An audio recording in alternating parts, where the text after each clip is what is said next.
Por que ele vai fazer isso, Tom? Porque eles têm o telefone pessoal dele, eu avisei, ó.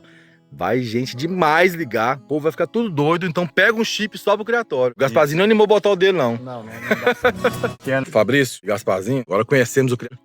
Isso. Mostramos as aves, o pessoal já viu. E agora o povo deve estar doido assim. Como é que eu compro com esse pessoal? Onde é que eles estão? Vende pelo WhatsApp, vende pelo Instagram, como é que é? E aí o contato agora? É isso aí, Rodrigo. O contato vai estar na descrição do vídeo, né? Por que ele vai fazer isso, Tom? Porque eles têm o telefone pessoal dele, eu avisei, ó. Aí gente demais ligar, o povo vai ficar tudo doido, então pega um chip só pro criatório. O Gasparzinho não animou botar o dele, não. Não dá certo, não. Aí a gente tá providenciando aí, a gente vai colocar na descrição. Já do vai estar vídeo, aqui na já tela vai tá também. Na tela aqui embaixo, né? E nosso Instagram é Joia da Serra. Pronto, agora eu vou falar de novo aqui. O Instagram dele tava com o nome ele meio doido ali, eu fui com ó, vamos corrigir esse nome.